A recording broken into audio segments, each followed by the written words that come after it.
नमस्कार, मैं हूं वीना दुबे और आप देख रहे हैं ग्रैंड न्यूज। आगे बढ़ने से पहले आइए नजर डालते हैं आज के हेडलाइंस पर।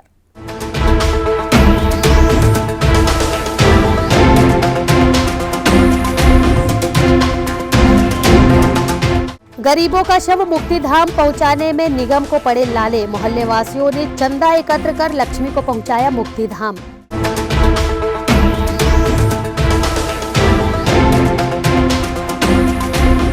छत्तीसगढ़ी खेल मड़ई और गोंडवाना टेनिस कप को लेकर ओलंपिक संघ के महासचिव गुरुचरण सिंह होरा ने ली पदाधिकारियों की बैठक।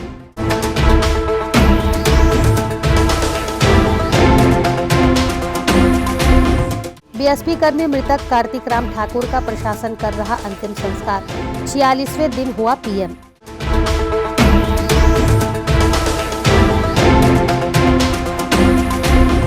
मजबूत बाप की निशक्त बेटी के बुलंद हौसलों को देख जिला कलेक्टर ने दिया लैपटॉप और मोबाइल।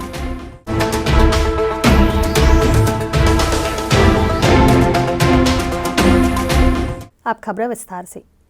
छत्तीसगढ़ ओलंपिक संघ की बैठक महासचिव गुरुचरण सिंह होरा की मौजूदगी में इंडोर स्टेडियम स्थित कार्यालय में हुई। बैठक में 20 से 21 फरवरी को होने वाले छत्तीसगढ़ी खेल मड़ई और गोंडवाना कप टेनिस टूर्नामेंट समेत अन्य खेल संबंधी प्रस्ताव महासचिव गुरुचरण सिंह होरा ने बैठक में रखे, जिसे सभी पदाधिकारियों ने एक मत होकर पारित किया। इस दौरान महासचिव होरा ने मुख्यमंत्री भूपेश बघेल के कार्यों की सराहना करते हुए 2 से 21 मार्च को होने वाले रोड सेफ्टी वर्ल्ड सीरीज की अधिकृत स्वीकृति मिलने की भी जानकारियां दी। छत्तीसगढ़ ओलंपिक संघ की बैठक इंडोर स्टेडियम के ओलंपिक संघ कार्यालय में हुई। बैठक में छत्तीसगढ़ ओलंपिक संघ के महासचिव गुरुचरण सिंह होरा, उपाध्यक्ष जीएस बामरा, बसीर अहमद खान समेत अन्य पदाधिकारी मौजूद रहे। बैठक में पाटन में 20 से 21 फरवरी को होने वाले छत्तीसगढ़ी खेल मड़ई और 22 से 26 फरवरी तक होने वाले गोंडवाना कप टेनिस टूर्नामेंट समेत अन्य खेल संबंधी प्रस्ताव रखे गए। महासचिव गुरुचरण सिंह होरा ने प्रस्ताव रखकर सभी पदाधिकारियों को रोड सेफ्टी वर्ल्ड सीरीज की अधिकृत स्वीकृति मिलने की जानकारी दी। ये टूर्नामेंट 2 से 21 मार्च तक 65,000 दर्शकों की क्षमता वाले शहीद वीर नारायण अंतर्राष्ट्रीय क्रिकेट स्टेडियम में होंगे, जिसमें Sachin Tendulkar, Brian Lara, Brett Lee, Muthiah Muralitharan अपना जलवा दिखाएंगे। मेजबान भारत के साथ ऑस्ट्रेलिया, वेस्ट इंडीज, श्रीलंका, दक्षिण अफ्रीका की टीमें भी शामिल होंगी। आज छत्तीसगढ़ राज्य ओलंपिक संघ की कार्यकारिणी की बैठक हुई है। पहला अवसर ऐसा है कि हमने कोई गोपनीयता नहीं रखी, सारे प्रेस मीडिया वालों को साथ बिठा के बैठक की। पहली बार हम पारदर्शिता से काम करना चाहते हैं, स्वच्छ परंपरा से काम करना चाहते हैं। माननीय मुख्यमंत्री जी भूपेश बघेल जी, जो कि ओलंपिक संघ के अध्यक्ष हैं, उनका स्पष्ट निर्देश है कि किसी भी खिलाड़ी को, किसी भी संघ को किसी भी प्रकार की तकलीफ नहीं होनी चाहिए और जितना हम ज़्यादा से ज़्यादा दे सकते हैं, जितना उनके लिए ज़्यादा से ज़्यादा काम कर सकते हैं, उसको ध्यान में रखते हुए आज हमने बैठक की है। और ये पहला अवसर है जब छत्तीसगढ़ राज्य ओलंपिक संघ अपने बैनर पे खेल मड़ई का कार्यक्रम पाटन में करने जा रहा है। छत्तीसगढ़ी खेलों को भी पहली बार गोद लिया राज्य बनने के बाद। यह पहला अवसर होगा राज्य बनने के बाद, जबकि छत्तीसगढ़ के लोगों को हमने जो खेल होते हैं उनको उभार के हमने लाने का प्रयास किया है। दूसरा है, इसके अलावा अभिजात्य वर्ग का खेल, ऐसा नहीं कि छत्तीसगढ़ी खेल हो रहा है। एक टेनिस का गोंडवाना कप, जो कि बहुत पुराना टूर्नामेंट है, इसके साथ 21 तारीख को भी प्रारंभ हो रहा है। दोनों को हमने ओलंपिक संघ से जोड़ा है और दोनों को हम अच्छे से करने का प्रयास कर रहे हैं। बाकी जो विषय हमारे कार्यकारिणी के हैं वो हमने तय किए हैं और एक पारदर्शिता से सब कमेटी का निर्माण किया है। और अभी तो हमारा एजेंडा खेल मड़ई और टेनिस, इस 2 पे हम बहुत ज़्यादा फोकस कर रहे हैं। और समय समय पे हमने सब खेल संघों से आह्वान किया है कि ओलंपिक संघ की उपयोगिता जहां आपको लगती है आप हमको बुलाइए, हम आपके साथ खड़े रहेंगे। और अगर हमको जहां भी जाना पड़े, पंचायत स्तर, जिला स्तर, जहां भी हमको जाके टूर्नामेंट होंगे, हम वहां अपनी भागीदारी करेंगे। छत्तीसगढ़ ओलंपिक संघ की बैठक के पहले खिलाड़ियों ने केवल गोल्ड मेडल जीतने वाले खिलाड़ियों को ही उत्कृष्ट खिलाड़ी का दर्जा देने को लेकर महासचिव गुरुचरण सिंह होरा से मुलाकात की। सचिव ने सभी खिलाड़ियों को आश्वस्त करते हुए कहा कि मुख्यमंत्री भूपेश बघेल के रहते किसी भी खिलाड़ी के साथ अन्याय नहीं होगा। वे इसके लिए शासन स्तर पर चर्चा करेंगे। फैसला लेने का अधिकार राज्य सरकार का है। हमने आज मीटिंग में तय किया है, ओलंपिक संघ से रिकॉग्नाइज खेल और हमारे छत्तीसगढ़ राज्य ओलंपिक संघ से जो एफिलेटेड खेल होंगे उनको हम मान्यता देने के बाद, ये हमारा निर्णय नहीं होता किसको उत्कृष्ट बनाना है, किसको गोल्ड देना, ये शासन स्तर का काम है। हम तो इंडिपेंडेंट बॉडी है, खिलाड़ियों का संरक्षण करने का काम है हमारा। हम जो भी मुद्दा आया है अपने लेटर पैड पे बना के शासन को दे देंगे। इस पे शासन स्तर पे निर्णय होना है। लेकिन मैं आपको आश्वस्त करना चाहता हूँ कि ओलंपिक संघ में माननीय भूपेश बघेल जी अध्यक्ष है, उनके नेतृत्व में कोई भी किसी भी खिलाड़ी के साथ, किसी भी उत्कृष्ट खिलाड़ी के साथ, किसी भी खेल में आप मैंने बेवजह किसी को कोई तकलीफ नहीं दी जाएगी। जो नॉर्म्स बने ओलंपिक संघ के और रिकॉग्नाइज गेम के, उसी में पात्रता अनुसार उत्कृष्ट खिलाड़ी का गठन भी जो है शासन स्तर पे होना है। भिलाई नगर पालिक निगम में इन दिनों शव वाहन वहां गरीब परिवार के मृतकों को नहीं मिल रहा है। कारण निगम को डीजल देने वाले पेट्रोल पंप ने डीजल देने से मनाही कर दिया है, जिसका प्रत्यक्ष उदाहरण मंगलवार के सुबह वार्ड 6 चूड़ी लाइन में देखने को मिला, जब एक 70 वर्षीय महिला के शव को मुक्तिधाम ले जाने से निगम के वाहन शाखा इंचार्ज ने मना कर दिया। हारकर मोहल्ले वासियों ने चंदा एकत्रित कर निजी वाहन में शव को रामनगर मुक्तिधाम पहुंचाया। पूरा मामला वार्ड 6 चूड़ी लाइन का है। चूड़ी लाइन में निवासरत 70 वर्षीय महिला लक्ष्मीपति KU शेखरन की सोमवार की रात्रि मौत हो गई। मोहल्ले वासियों ने मंगलवार को निवर्तमान वार्ड पार्षद धनेश्वरी को सूचना दे निगम के शव वाहन की मांग की। APL राशन कार्डधारी लक्ष्मी को निगम का शव वाहन मिलना था, लेकिन नहीं मिला। सूचनाकर्ता गणेश को पार्षद धनेश्वरी ने राशन कार्ड और आधार कार्ड लेकर कोसानाला स्थित निगम के वाहन शाखा में जाकर सूचना देने पर शव वाहन मिलने की बात कही। मेरे पास फोन आया है कि एक लक्ष्मी नाम की व्यक्ति है, उनका बेटे कोई नहीं है, दोनों बेटे खत्म हो गए हैं। पड़ोसी लोग फोन किए मेरे पास, तो गए वहाँ जहाँ सामान गाड़ी मिलती है, वहाँ सुभाष साव करके बैठता है जो सामान गाड़ी देखता है, उनके पास गए तो उन लोग बोलते हैं कि हम लोग को 3 महीने से डीजल नहीं मिल रहा है, हम लोग क्या गाड़ी भेजे करके। फिर वहीं से तुरंत मेरे पास उन लोग फ़ोन लगाए, तो बात करवाए मेरे से। तो मैं बात की उनसे कि क्या भैया ऐसा तो कभी नहीं होता है, ये क्या है, हम तो सुन के दंग रहेंगे, कोई गरीब आदमी ऐसी लाश पड़ा रह जाएगा ऐसे करके। तो बोलते हैं कि आप कमिश्नर से बात करो, 3 महीने से हमको डीजल नहीं दे रहा है। मैं बोली ठीक है। मैं कमिश्नर को तुरंत फ़ोन लगाई, वो रिंग जा रहा था, कमिश्नर फ़ोन नहीं उठाया। उसके बाद मैंने अपने विधायक जी को सूचना दी कि भैया ऐसी ऐसी बात हो गई, मेरे वार्ड में एक महिला, गरीब महिला खत्म हो गई है, पड़ोसी लोग आए हुए हैं और यहाँ 3 महीने से डीजल नहीं दे रहे हैं बोल के ये लोग बोल रहे हैं, कमिश्नर से बात करो। भैया तुरंत फ़ोन लगाए, ऊपर फ़ोन लगाए, वहाँ से भी कोई रिस्पॉन्स नहीं मिला। और उसके बाद में बोलते हैं 12 बजे भेजेंगे। बताओ, रात की जो लाश पड़ी है 12 बजे 1 बजे का बता रहे हैं, ये ऐसा होता है। फिर हम पड़ोसी मिल के सब उसको लाश को सामान प्राइवेट करके उसको हम लोग मशान में भेजे हैं।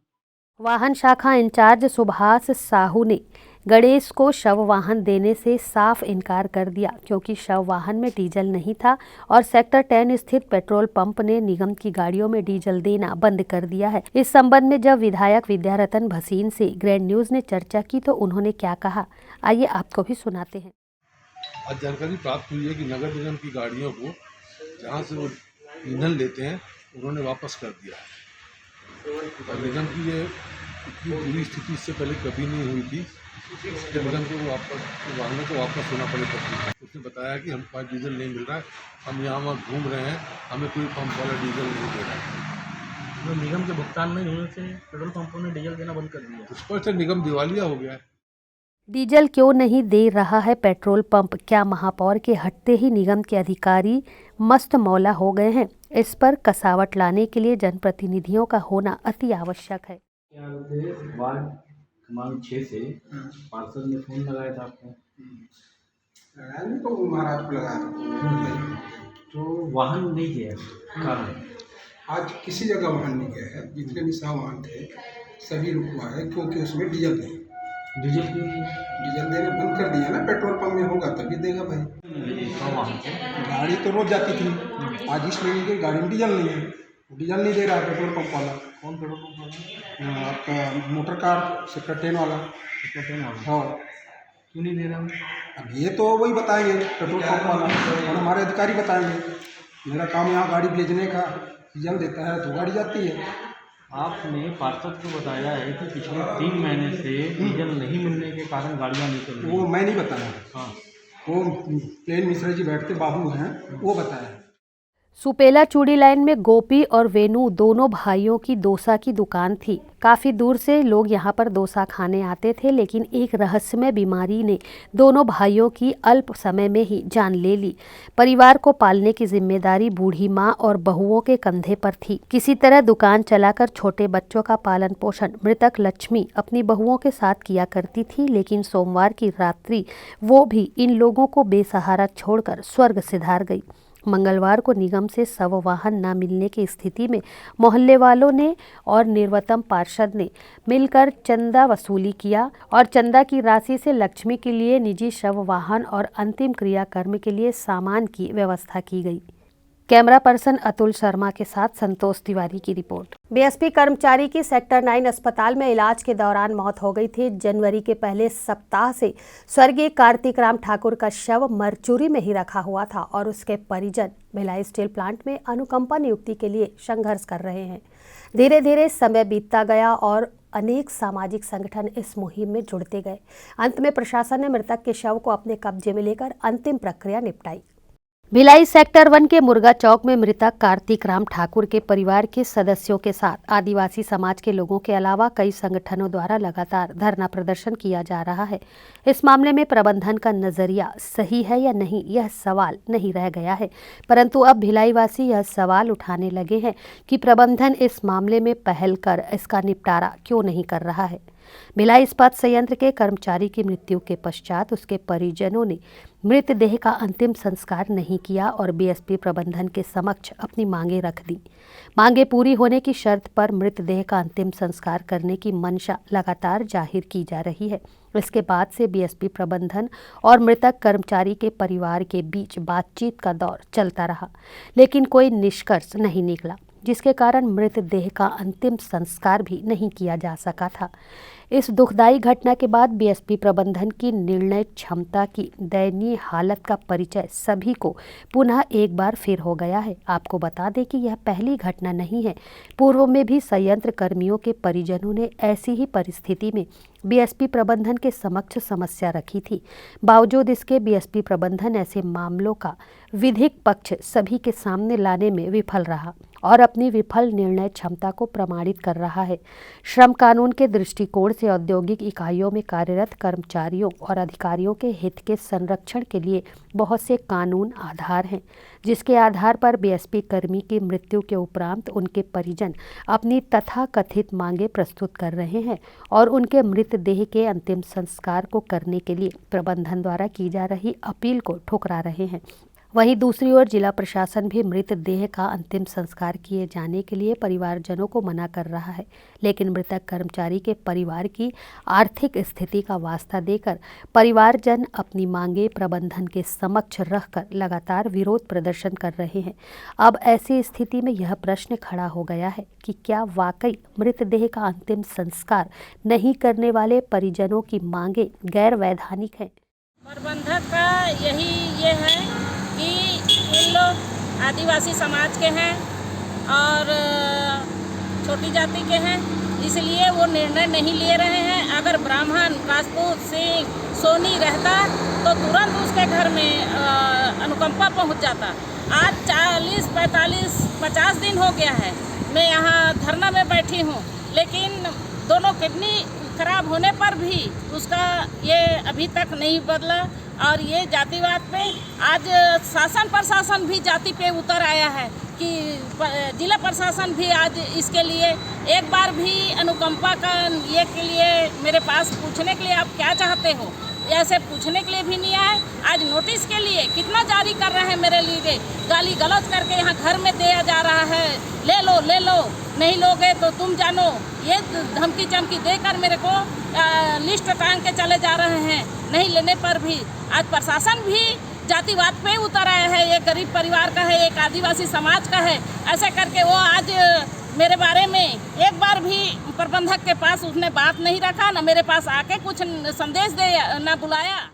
भिलाई इस्पात संयंत्र का प्रबंधन अपने एक कर्मचारी की मृत्यु के उपरांत उसके परिवारजनों की मांगों को पूरा नहीं करने की हठधर्मिता वाली कार्यवाही विगत कई दिनों से कर रहा है। इस दुखद घटना के बाद कई दिनों से भिलाई इस्पात संयंत्र कर्मी की लाश अस्पताल के मरचुरी में ही रखी हुई थी, जिसे अब जिला प्रशासन ने रायपुर मेडिकल कॉलेज पीएम के लिए भेज दिया है। मुर्गा चौक पर पुलिस ने नोटिस चस्पा कर दिया है। पोस्टमार्टम के बाद प्रशासनिक स्तर पर ससम्मान मृतक कार्तिक राम ठाकुर का पार्थिव शरीर का विधिवत अंतिम संस्कार की प्रक्रिया पूर्ण की जाएगी, जिसके लिए तैयारियां भी पूरी कर ली गई हैं। यह मामला केंद्रीय इस्पात मंत्री के संज्ञान में भी लाया जा चुका है, लेकिन विडंबना यह है कि मृतदेह की स्थिति दिनों दिन खराब होती जा रही थी और केंद्रीय इस्पात मंत्रालय इस दुखद मामले में मूक दर्शक की भूमिका में नजर आ रहा है। ग्रैंड न्यूज़ के लिए भिलाई से सुनील चौहान की रिपोर्ट।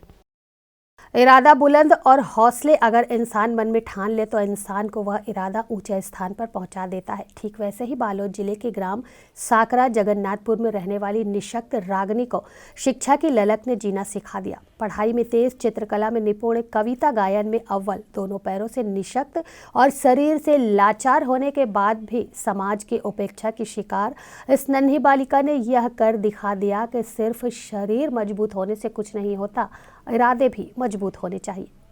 खुद कांटों में चलकर दूसरों के लिए फूल तोड़ती रहेंगी बेटियां। 2 परिवारों के नाम रोशन करती हैं बेटियां। कितने सुंदर हैं गीत के बोल, उतने ही कितने सुंदर हैं गीत के बोल, उतने ही सुंदर इसे गाने वाली 12वीं कक्षा में पढ़ने वाली रागनी है। जरूर आपको यह रागनी दिव्यांग नजर आ रही है, शरीर से लाचार नजर आ रही है, लेकिन इसके इरादे और हौसले बेहद मजबूत और पक्के हैं। जहां रागनी के शिक्षा से जुड़े पहलू को जानकर तो विश्वास ही नहीं हुआ। दोनों पैरों से विकलांग रागनी चित्रकला गायन में बालोद सहित कई जिलों में अव्वल आ चुकी है। 12वीं कक्षा में पढ़ने वाली रागनी ने अपने साथ साथ अपने परिवार का नाम उज्जवल किया। रागिनी को अपने निशक्त होने का जरा भी अफसोस नहीं है। रागिनी अपने साथ साथ सभी लोगों से एक ही बात कहती है कि तूफानों से डरकर नौका कभी पार नहीं होती और कोशिश करने वालों की कभी हार नहीं होती। रागिनी अब पढ़ लिख कर शिक्षक बनना चाहती है, जिसमें उसका परिवार उसका साथ दे रहा है। वहीं रागिनी को प्रशासन ने प्रोत्साहित कर मोबाइल और लैपटॉप भी दिया है, जहां रागिनी अब आधुनिकता के साथ पढ़ाई कर रही है। मैं आगे और पढ़ना चाहती हूँ, आगे पढ़कर गायक बनना चाहती। सभी गुरुजनों का बहुत बहुत धन्यवाद कि उन्होंने इतना प्यार दिया, सम्मान दिया। सभी का बहुत बहुत धन्यवाद और स्पेशल धन्यवाद श्री विवेक सर जी का कि उन्होंने अपने स्कूल का नायक बनाया, इसीलिए उसका बहुत बहुत धन्यवाद करती हूँ। रागिनी के इस छोटे से परिवार का गुजर बसर रोजी मजदूरी कर उसके पिता बैसाखू राम करते हैं, तो वहीं रागिनी के एक बड़ी बहन और एक छोटा भाई भी है। रागिनी की पढ़ाई की ललक को देखकर उसकी बड़ी बहन स्कूल ले जाती है तो उसका भाई घर में पढ़ाई में साथ देता है। बच्चों की कुशल योग्यता को देखकर बैसाखू राम ने बच्चों को उच्च शिक्षा प्रदान करने की हिम्मत बढ़ा ली है। तो वहीं रागिनी की मां ने बताया कि बचपन में रागिनी के निशक्त होने के बाद से हिम्मत टूट गई थी, मगर रागिनी ने वो कर दिखाया जिसे कभी सोचा नहीं था। रागिनी की इस ललक को देख बालोद जिले के कलेक्टर भी अपने आप को रोक नहीं पाए और उसे उसके गांव में आकर मुलाकात की, जहां रागिनी को लैपटॉप और मोबाइल दिया ताकि उसे आगे की पढ़ाई में कोई दिक्कत ना हो, और प्रशासन ने आश्वासन दिया है कि उसके आगे की पूरी पढ़ाई प्रशासन करवाएगा। एक्चुअली मुझे ये पता चला था यहाँ के शिक्षा विभाग से कि एक यहाँ बच्ची है 12th क्लास में, रागिनी साहू, और वो फिज़िकली दिव्यांग है। उसके बावजूद उसका परफॉर्मेंस बहुत शानदार रहा है, बहुत सारी अदर एक्टिविटी में इन्वॉल्व रहती है, ना केवल पढ़ाई बल्कि वो कंप्यूटर सीखना चाहती है, ड्राइंग उसकी अच्छी है, और कुछ कविताएं भी, उसकी पेरेंट्स से मेरी बात हुई, कुछ कविताएं भी वो लिखती है। तो मैं केवल उससे मिलने आया था और उसको प्रोत्साहित करने, और मैंने उसको आश्वस्त किया हूँ कि कभी भी पढ़ाई में उसको किसी तरह का कोई संकट या कोई भी रुकावट आती है तो हम जिले के वरिष्ठ अधिकारी, जिला प्रशासन उसके साथ है हमेशा। प्रशासन द्वारा मेरी बच्ची को लैपटॉप और मोबाइल दिए गए हैं और मैं चाहती हूँ कि वो पढ़ लिख कर आगे बढ़े और अपने गुरुजनों एवं देश का नाम रोशन करे। और वो गायन के तहत बिलासपुर, दिल्ली और भुवनेश्वर भी गई है मैं चाहती हूँ कि वो और आगे अच्छा से पढ़े। बहरहाल बालोद जिले की नन्ही सी रागनी ने तो ये साबित कर दिया कि निशक्त होने के बावजूद भी भरसक प्रयास से और बुलंद हौसलों से इंसान कुछ भी हासिल कर सकता है। Bureau report, grand news. यहाँ वक्त है एक छोटे से ब्रेक का, बने रहिए ग्रैंड न्यूज़ के साथ।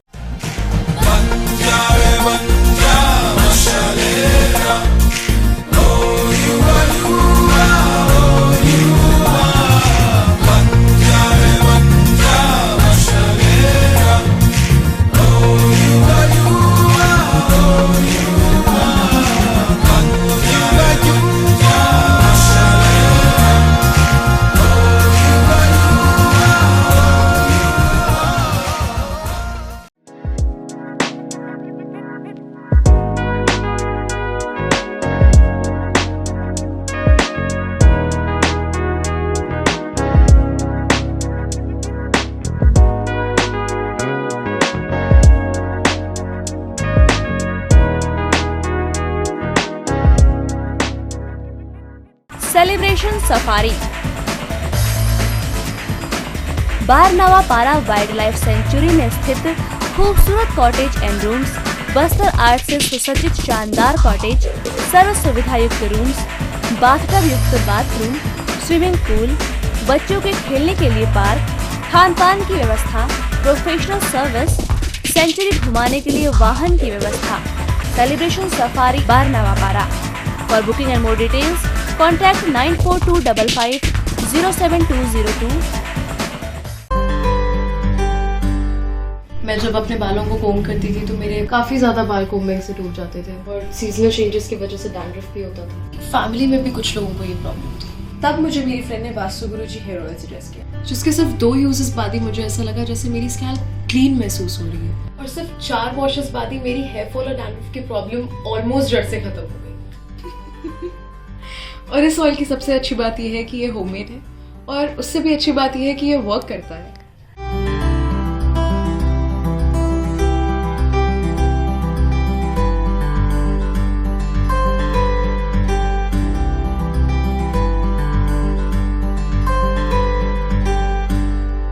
ब्रेक के बाद आपका स्वागत है। बसंत पंचमी का पर्व इस्पात नगरी भिलाई टाउनशिप क्षेत्र में महिलाओं के लिए समर्पित छत्तीसगढ़ उड़ान नई दिशा संस्था ने सेक्टर 2 में धूमधाम से मनाया और सभी ने मिलकर मां सरस्वती की पूजा अर्चना की। वाणी और ज्ञान की देवी मां सरस्वती की छत्तीसगढ़ उड़ान नई दिशा संस्था के लोगों ने मिलकर आरती उतारी और विधि विधान से पूजा अर्चना की है।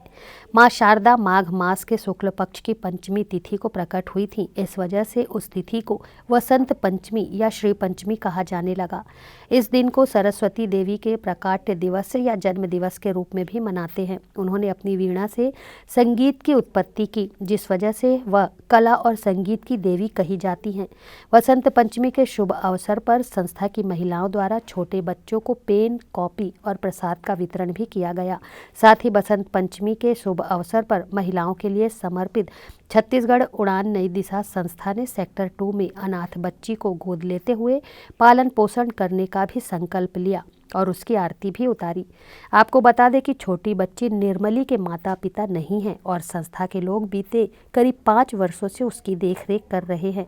अब आगे भी निर्मली के पढ़ाई लिखाई के अलावा सारा खर्च छत्तीसगढ़ उड़ान नई दिशा संस्था वहन करेगी।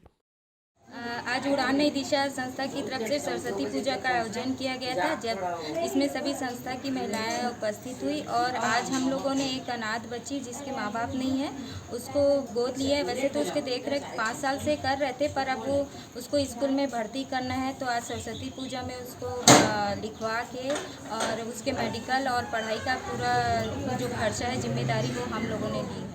सरकार के बेटी बचाओ बेटी पढ़ाओ के नारे को अमल में लाते हुए छत्तीसगढ़ उड़ान नई दिशा संस्था की महिलाओं ने अपना समर्थन देते हुए बसंत पंचमी के दिन एक अनाथ बच्ची को गोद लेते हुए उसकी पढ़ाई और उसका सारा खर्च वहन करने का जिम्मा लिया है, जिसके लिए संस्था के सभी लोग बधाई के पात्र हैं। ग्रैंड न्यूज़ के लिए भिलाई से सुनील चौहान की रिपोर्ट। गरियाबंद कान्हा क्लब परिवार के तत्वाधान में आयोजित 2 दिवसीय अखिल भारतीय वॉलीबॉल प्रतियोगिता का समापन पंजाब आर्मी और रायपुर पुलिस की टीम के बीच कांटे की टक्कर के मुकाबले के साथ संपन्न हुआ, जिसमें रायपुर पुलिस की टीम ने अपने दमदार प्रदर्शन से विजेता कप और 50,000 रुपए की राशि को अपने नाम किया। इसके पहले 2 दिन चले अखिल भारतीय वॉलीबॉल प्रतियोगिता के मैच लीग के आधार पर संपन्न हुए, जिसे देखने के लिए नगर सहित आसपास के क्षेत्र से खेल प्रेमी पहुंचे। इस कार्यक्रम के समापन में पूर्व मंत्री बृजमोहन अग्रवाल एवं ओलंपिक संघ के महासचिव गुरुचरण सिंह होरा, गरियाबंद नगर पालिका अध्यक्ष गफ्फू मेमन, पूर्व विधायक संतोष उपाध्याय, विधायक प्रतिनिधि नरेंद्र देवांगन, भाजपा जिला महामंत्री अनिल चंद्राकर, गेंदलाल सिन्हा के मुख्य आतिथ्य में संपन्न हुआ। प्रतियोगिता का फाइनल मुकाबला छत्तीसगढ़ पुलिस और पंजाब आर्मी की टीम के बीच हुआ, जिसमें लगातार 3 सेट जीतकर छत्तीसगढ़ पुलिस जीत की टीम ने विजेता ट्रॉफी और 50,000 की राशि को अपने नाम किया। पंजाब आर्मी की टीम उपविजेता रही। इसके साथ ही गर्ल्स टीम के बीच फाइनल मैच में भी रायपुर की महिला वर्ग ने अपना कब्जा जमाया। Final Raipur city girls versus Bhilai के बीच खेला गया, जिसमें लगातार 2 सेट जीतकर रायपुर गर्ल्स टीम ने मैच अपने नाम किया। पुरुष वर्ग में पंजाब, उत्तर प्रदेश, पुणे, छत्तीसगढ़ पुलिस बीएसपी की टीम शामिल है। प्रतियोगिता लीग आधार पर खेला गया। कार्यक्रम के मुख्य अतिथि श्री बृजमोहन अग्रवाल ने इस अखिल भारतीय स्तर की प्रतियोगिता के आयोजन के लिए कान्हा क्लब को बधाई देते हुए कहा कि वॉलीबॉल से गरियाबंद का गहरा नाता रहा है। इस नगर ने राष्ट्रीय स्तर पर कई खिलाड़ी दिए हैं। इस तरह के आयोजन से आने वाली पीढ़ी को प्रेरणा मिलेगी। साथ ही उन्होंने कहा कि कान्हा क्लब का हर सदस्य लगातार 2 महीनों से इस आयोजन के लिए लगे हुए हैं और उनकी मेहनत साफ नजर आ रही है। वे सभी बधाई के पात्र हैं। उनकी मेहनत और महत्वाकांक्षी सोच की वजह से गरियाबंद में इतना बड़ा सफल आयोजन संपन्न हो सका। कार्यक्रम की अध्यक्षता कर रहे गुरुचरण सिंह होरा, छत्तीसगढ़ ओलंपिक संघ के महासचिव, ने कहा कि इस कार्यक्रम के बाद पूरे छत्तीसगढ़ ही नहीं पूरे देश में गरियाबंद का नाम होगा। छोटे से जिले में इतने बड़े कार्यक्रम का सफल आयोजन करना आयोजक टीम कान्हा क्लब की मेहनत का ही नतीजा है। पालिका अध्यक्ष गफ्फू मेनन ने कान्हा क्लब और आयोजक टीम को सफल आयोजन पर बधाई देते हुए कहा, इस सफल कार्यक्रम के पीछे कितने लोगों की मेहनत है वो देखते ही बन रही है। साथ ही मेमन ने कहा कि कान्हा क्लब गरियाबंद का एक ऐसा क्लब है जो एक परिवार की तरह एक दूसरे के साथ मिलकर काम करता है, जो इस सफल आयोजन को देखकर उनकी मेहनत साफ नजर आ रही है। बहुत खुशी की बात है और रायपुर छत्तीसगढ़ की टीम ने ऑल इंडिया कप को प्राप्त किया है। मैं पूरी टीम को, पुलिस की टीम को बहुत बहुत बधाई, शुभकामनाएं देता हूं।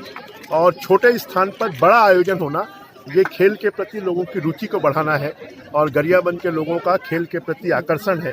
मैं इस आयोजन के लिए कान्हा क्लब, गप्पू मेमन जी और उनके पूरे साथियों को बहुत बहुत शुभकामनाएं, बधाई देता हूं। ये सपना ही दिखता है गरियाबंद जैसी छोटी जगह में जिला स्तर पे इतना बड़ा इवेंट करना, क्योंकि राजधानी में करने में तकलीफ होती है। तो सबसे पहले मैं कान्हा क्लब को बहुत बहुत बधाई दूंगा इस आयोजन के लिए। यहाँ की पूरी जनता को बहुत बधाई दूंगा।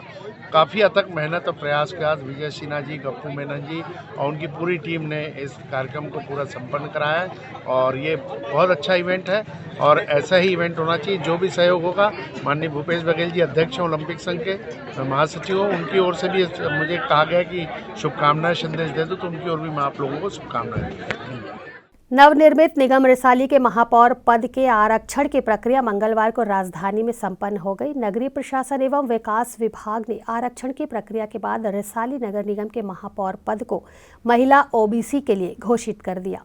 भिलाई नगर निगम से टूटकर रिसाली नगर निगम का गठन हुआ। इस निगम को शुरुआती दौर में 13 वार्ड ही मिले, जिसे नगरीय प्रशासन ने 40 वार्डों में विभाजित कर रिसाली निगम का गठन किया। निगम बनाने के बाद रिसाली निगम का पहला नगरीय चुनाव बहुत जल्द संपन्न होने वाला है। इसी चुनावी प्रक्रिया को लेकर राजधानी में मंगलवार को महापौर के पद के आरक्षण की प्रक्रिया शुरू की गई। नगरीय प्रशासन एवं विकास विभाग के अधिकारी PV काशी ने तमाम वीडियोग्राफी के तहत रिसाली निगम के महापौर पद को महिला OBC का पद घोषित किया। हाँ, अभी जानकारी लगी है कि जैसे कि वहाँ से खबर आया कि OBC महिला के लिए आरक्षण नगर पालिका निगम के लिए हुआ है। मैं क्षेत्रवासियों को बधाई देना चाहूँगा कि एक शुभ अवसर जो आज सरस्वती पूजा के इस अवसर पर आज आरक्षण भी हुआ और वो भी OBC महिला का आरक्षण हुआ है। इस क्षेत्र को एक महिला के रूप में, पहले महापौर के रूप में इनको यहाँ देखने को मिलेगा। इनको पदस्थ करने की महिला शक्ति के प्रतीक के रूप में आज सरस्वती पूजा के दिन एक अच्छा न्यूज़ हम लोगों को सब मिला है, क्षेत्रवासियों को।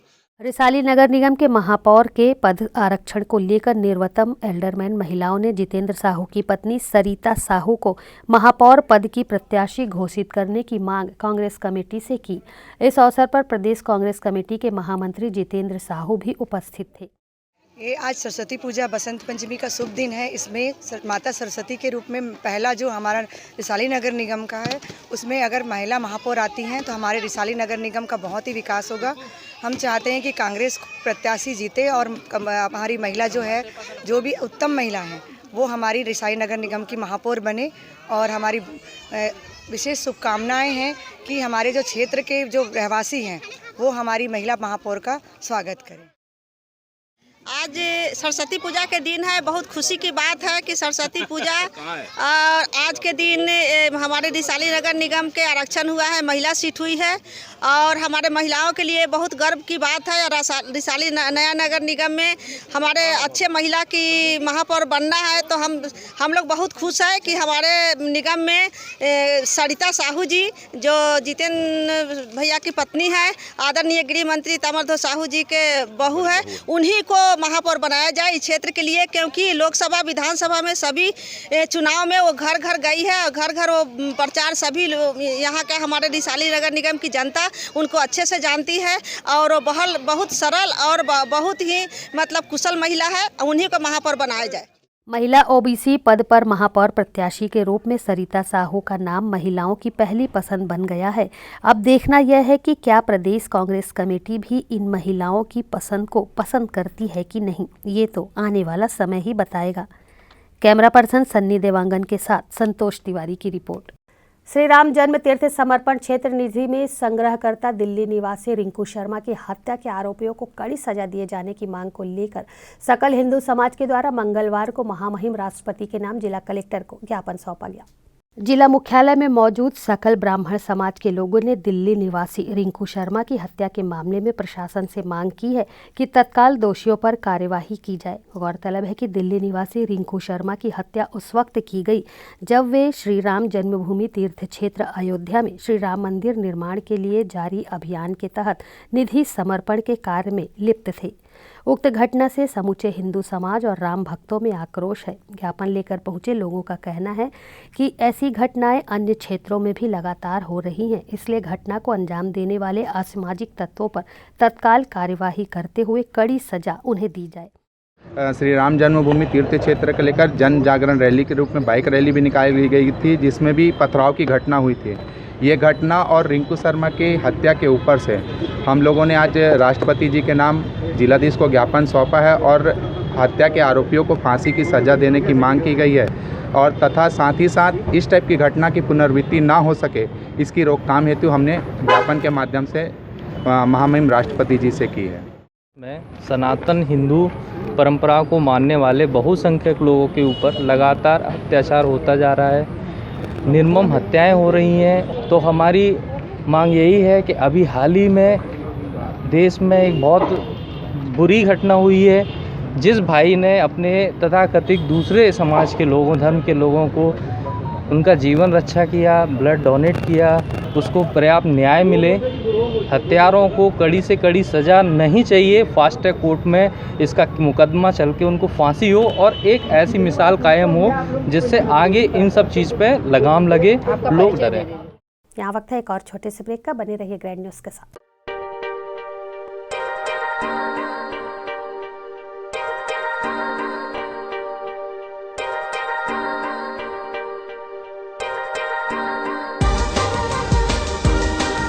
Relationships are forever. Out of all loved ones, your children are most precious. One of our biggest dreams is to give our children's marriage the top in luxury and facility.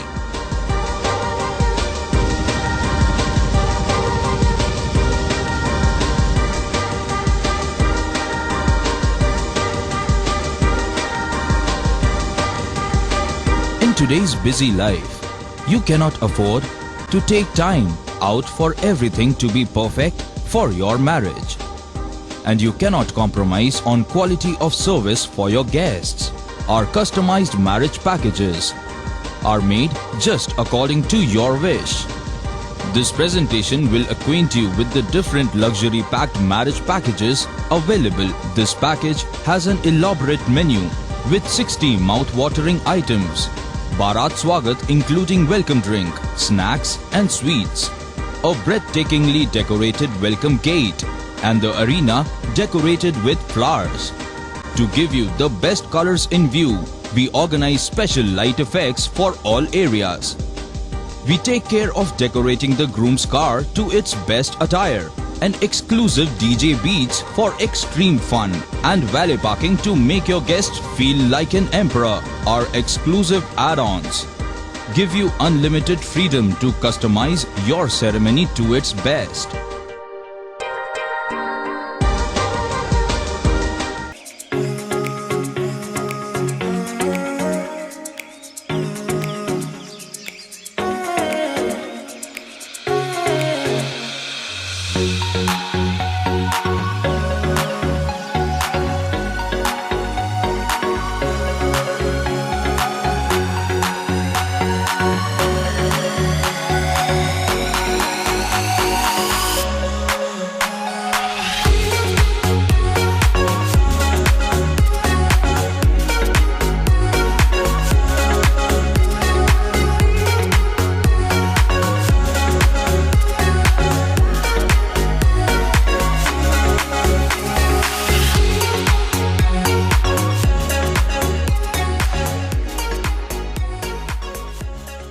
दुर्ग जिले में चिकित्सा के क्षेत्र में वरदान साबित हो रहा एसआर हॉस्पिटल एवं research centre. Dhamda road Chikhli में संचालित एसआर हॉस्पिटल एवं रिसर्च सेंटर में सुविधाएं। भारत सरकार की आयुष्मान योजना के तहत मरीजों का निशुल्क अस्पताल में इलाज, आईसीयू, एनआईसीयू की सुविधा, इलाज से संबंधित सभी कार्य, सीटी स्कैन, एक्सरे, सोनोग्राफी और ईसीजी के साथ 24 घंटे मेडिकल स्टोर्स की सुविधा उपलब्ध है। भारत सरकार की आयुष्मान योजना के तहत जले हुए मरीजों, एक्सीडेंटल मरीजों एवं पाली ट्रामा के मरीजों का भी इलाज किया जाता है। हॉस्पिटल में 24 घंटे एम्बुलेंस की भी सुविधा उपलब्ध है।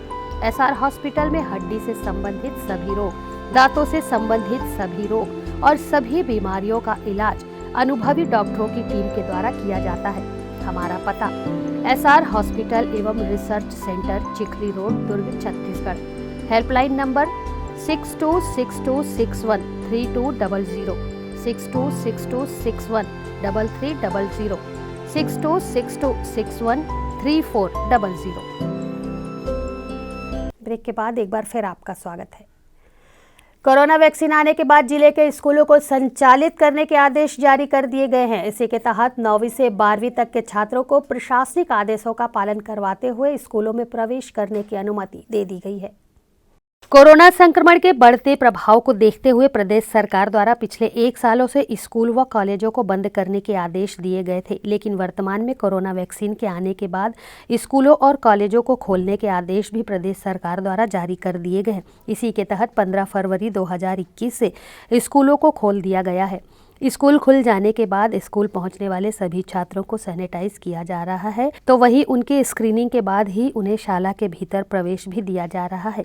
एक तरफ जहां छात्रों को सभी प्रशासनिक गाइडलाइनों का पालन करवाते हुए शालाओं में प्रवेश दिया जा रहा है, तो वहीं शाला के शिक्षक भी कोरोना संक्रमण के प्रभाव के कारण पूरी एहतियात बरत रहे हैं और छात्रों से दूरी बनाते हुए शाला में उन्हें अध्यापन कार्य करा रहे हैं।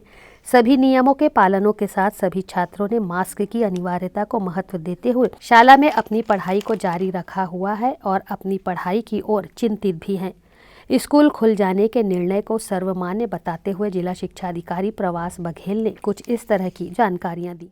कोविड-19 के बचाव के शर्तों का पालन करते हुए 9वीं, 10वीं, 11वीं, 12वीं की कक्षाएं संचालित किए जाने के निर्देश प्राप्त हुए हैं। उन निर्देश के परिपालन में शाला कल से चालू हुई, प्रारंभ हुई, 15 तारीख से प्रारंभ हुई है। हमने अधिकांश स्कूलों से उपस्थिति मंगवाई थी। 9वीं में अपेक्षाकृत उपस्थिति बहुत कम रही है, लेकिन 10वीं, 11वीं, 12वीं में अपेक्षाकृत उपस्थिति ज़्यादा रही है। क्योंकि प्रायोगिक परीक्षाएं भी चालू हो चुकी 10वीं और 12वीं की, इससे 10वीं और 12वीं में तो लगभग 100% बच्चे आ रहे हैं। 9वीं और 11वीं में निश्चित रूप से उपस्थिति कम रही है। वहीं झाड़ूराम देवांगन स्कूल की प्राचार्य कल्पना द्विवेदी ने भी कुछ इस तरह की जानकारियों से अवगत कराया। जी हाँ, कोरोना संक्रमण को देखते हुए कोविड-19 के सभी नियमों का पालन किया जा रहा है। सबसे पहली चीज़ तो यह है कि पालक की अनुमति पत्र के बिना हम प्रवेश नहीं दे रहे हैं। मास्क, सैनिटाइज़र और सोशल डिस्टेंसिंग का पूरा ध्यान रखा जा रहा है। शाला में 645 बच्चे हैं, तो 9वीं, 10वीं, 11वीं, 12वीं इनमें 300 बच्चे लगभग हैं, तो हम इसीलिए 2 पाली में शाला का संचालन कर रहे हैं।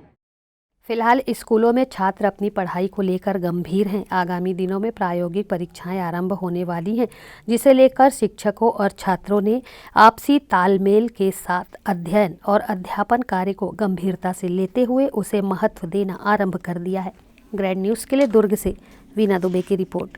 15 फरवरी 2021 से जिले के स्कूल को संचालित करने के आदेश दिए गए हैं, जिसे लेकर पालकों के मन में अभी भी भय की स्थिति बनी हुई है। लेकिन जिला शिक्षा अधिकारी प्रवास बघेल का कहना है कि किसी भी छात्र को स्कूल आने के लिए मजबूर नहीं किया जा रहा है। पालक यदि संतुष्ट है तभी अपने बच्चों को शाला में भेजें, अन्यथा अपने घरों में बच्चों को पढ़ाकर परीक्षा की तैयारी करवाएं। पिछले 1 साल से कोविड-19 के संक्रमण के चलते सभी संचालित गतिविधियों के साथ स्कूल व कॉलेजों को भी बंद करने के आदेश प्रदेश सरकार द्वारा दिए गए थे। लेकिन पिछले दिनों हुई कैबिनेट की बैठक में 15 फरवरी 2021 से स्कूलों को खोलने के आदेश दिए गए हैं। वर्तमान में स्कूल तो खुल गए हैं, लेकिन पालकों के मन में अभी भी कोरोना संक्रमण का भय बना हुआ है। इस संबंध में जिला शिक्षा अधिकारी प्रवास बघेल का साफ तौर पर कहना है कि भले ही स्कूल खुल चुके हैं, लेकिन बच्चों को स्कूल भेजना या ना भेजना पालकों पर निर्भर करता है। वर्तमान में प्रायोगिक परीक्षाएं आरंभ होने वाली हैं, जिसे लेकर 10वीं व 12वीं के छात्रों की उपस्थिति 100% देखी जा रही है। वहीं 9वीं व 11वीं कक्षा के छात्रों की उपस्थिति कम है। हालांकि स्कूलों में कोरोना के बचाव को लेकर सभी इंतजाम किए गए हैं, लेकिन फिर भी पालकों की सहमति जब तक नहीं होगी तब तक कोई छात्र शाला में प्रवेश नहीं करेगा। जैसे कल ही पहले दिन था, पहले दिन मैं भिलाई 3 जनता स्कूल में भी गया था, तो भिलाई 3 जनता स्कूल से में लगभग 9वीं, 10वीं, 9वीं और 11वीं के बच्चे थे, तो मुझे नहीं लगा किसी प्रकार का उनके मन में डर है। बच्चे तो बहुत उत्साह से कक्षाओं में अध्ययन कर रहे थे, टीचर्स भी पढ़ा रहे थे, तो मुझे नहीं लगता कि बच्चों के मन में उत्साह ज़्यादा है बनिस्बत डर के। आप रोड पे भी निकल के चले जाए तो आपको ड्रेस में बच्चे जो जाते दिखते हैं स्कूल, छोटे छोटे बच्चे भी आजकल स्कूल जा रहे हैं, तो मुझे नहीं लगता कि कोई किसी प्रकार का भय है। हाँ, ये ज़रूर है कि कोविड-19 के रिस्पेक्ट में सैनिटाइज हो, हाथ धोए अच्छे से, मास्क लगाए रखे, इसका पालन यदि करते हुए और एक डिस्टेंस का पालन करते हुए यदि बच्चे क्लास में अध्ययन कर रहे हैं, तो मुझे लगता है कि इससे ज़्यादा बहुत बुरा प्रभाव नहीं पड़ेगा। बसंत पंचमी का पर्व स्टेशन मरौदा में हर्षोल्लास के साथ मनाया गया। इस अवसर पर प्रदेश कांग्रेस कमेटी के महामंत्री जितेंद्र साहू सपत्नी पहुंचकर पूजा अर्चना की और प्रसाद का वितरण किया। इस्पात नगरी के रिसाली निगम अंतर्गत स्टेशन मरौदा के वार्ड 17 में बसंत पंचमी का पर्व हर्षोल्लास के साथ मनाया गया। वार्ड वासियों के साथ जितेंद्र साहू ने सपत्नी मां सरस्वती के तैल चित्र पर माल्यार्पण कर पूजा अर्चना की। पूजा अर्चना के पश्चात महाप्रसाद का वितरण किया गया। आज बसंत पंचमी का कार्यक्रम है, सरस्वती पूजन का कार्यक्रम पूरे क्षेत्र में लगातार चल रहा है। ये तीसरा चौथा कार्यक्रम में हम लोग यहाँ पर वार्ड नंबर 17 में उपस्थित हैं। सब पूरे कांग्रेस कमेटी के सभी पदाधिकारी, एल्डरमैन, ब्लॉक अध्यक्ष, सभी उनके पदाधिकारीगण और सबको सरस्वती पूजा का बधाई, बसंत पंचमी का बधाई देने के लिए उपस्थित हुए हैं। बसंत पंचमी के अवसर पर वार्ड 17 पहुंची सरिता साहू ने वार्ड वासियों को बसंत पंचमी की बधाइयां दी। आज बसंत पंचमी सरस्वती पूजा के उपलक्ष्य में जयंती दीदी के वार्ड में उनके नेतृत्व में जो कार्यक्रम हुआ, तो यहाँ पे उपस्थित सभी जनों को वार्ड वासियों को, सभी को बसंत पंचमी की बहुत बहुत बहुत धन्यवाद, बहुत बहुत शुभकामनाएं। वार्ड 17 में बसंत पंचमी का त्यौहार हर वर्ष की तरह इस वर्ष भी मनाया गया। HECL कॉलोनी के शिव मंदिर में इस पर्व को मनाने के लिए स्थानीय निवासियों में भी काफी उत्साह देखा गया। आज हमारे बसंत पंचमी का कार्यक्रम है, जो आज हमारे मोहल्ले के लोग और हमारे पार्टी के भैया जितेंद्र साहू जी यहाँ आए थे और उनकी मिसेज भी यहाँ आई थी और बहुत अच्छे से हुआ ये कार्यक्रम। और हम लोग इतने सालों से इस पार्टी में काम कर रहे हैं, कांग्रेस पार्टी में, और आगे चल के भी हम लोग इस पार्टी का आज बहुत अच्छे से काम करेंगे। और अभी हमारे जितने भाई बहन सभी लोग हैं, सभी के सहयोग से ये कार्यक्रम हुआ है, उन सब का मैं बहुत बहुत धन्यवाद करती हूँ, उनका आभार व्यक्त करती हूँ। प्रत्येक वर्ष की तरह इस वर्ष भी दुर्ग के झाड़ूराम देवांगन स्कूल में सरस्वती पूजा का आयोजन किया गया। कोरोना संक्रमण के प्रभाव के कारण इस वर्ष मां सरस्वती की पूजा में छात्रों को शामिल नहीं किया गया। विद्यालय के शिक्षकों ने ही मां सरस्वती की पूजा कर उनका आशीर्वाद लिया। 16 फरवरी बसंत पंचमी का त्यौहार प्रत्येक वर्ष शालाओं में बड़े ही धूमधाम से संपन्न किया जाता है और स्कूलों में मां सरस्वती की पूजा अर्चना कर छात्र छात्राएं उनका आशीर्वाद भी प्राप्त करते हैं। लेकिन इस वर्ष कोरोना संक्रमण के प्रभाव के कारण शालाओं में होने वाले आयोजनों पर भी इसका सीधा प्रभाव देखने को मिला और जहां शाला में छात्र छात्राओं और शिक्षकों की मौजूदगी में सरस्वती पूजा का आयोजन किया जाता था, वहीं इस वर्ष छात्रों को इस आयोजन से दूर रखा गया। इसी के तहत दुर्ग के झाड़ूराम देवांगन स्कूल में भी सरस्वती पूजा का आयोजन किया गया, लेकिन आयोजन में सिर्फ शिक्षकों ने ही हिस्सा लिया और मां सरस्वती की प्रतिमा के समक्ष पूजा अर्चना कर सभी को बधाइयां दी गई व मां सरस्वती का आशीर्वाद भी गुरुजनों ने लिया। इस आयोजन को लेकर झाड़ूराम देवांगन स्कूल की प्राचार्य कल्पना द्विवेदी ने बताया कि कोरोना संक्रमण के कारण इस वर्ष मां सरस्वती की पूजा में छात्रों को शामिल नहीं किया गया है। सोशल डिस्टेंसिंग का पालन करते हुए शिक्षकों द्वारा ही पर्व को मनाया गया। चूँकि स्कूल बहुत दिनों बाद खुला है तो अध्ययन करने वाले और अध्यापन करने वाले सभी बहुत उत्सुक हैं और बहुत प्रसन्नता का वातावरण है और ये सुखद संयोग है कि आज ही वसंत पंचमी भी हो गई, तो हम पूरे स्टाफ के साथ मिलकर पूजा किए हैं। हर वर्ष सभी कक्षाओं में बच्चे बड़े उत्साह के साथ ये करते थे, लेकिन इस वर्ष हमने उन्हें मना कर दिया है क्योंकि हमको सोशल डिस्टेंसिंग का ध्यान रखना है, तो बच्चे तो नहीं कर पाए हैं, लेकिन शिक्षकों ने पूरे उत्साह के साथ आज वसंत पंचमी में माता सरस्वती की पूजा की। फिलहाल कोरोना संक्रमण का प्रभाव अब कम होता नजर आ रहा है, लेकिन भय की स्थिति अब भी बनी हुई है, इस बात से इनकार नहीं किया जा सकता। बहरहाल हालातों का सामना करते हुए सभी गतिविधियां धीरे धीरे संचालित हो रही हैं। ग्रैंड न्यूज़ के लिए दुर्ग से वीना दुबे की रिपोर्ट। ग्रैंड न्यूज़ बुलेटिन में फिलहाल इतना ही। मुझे दीजिए इजाजत। नमस्कार।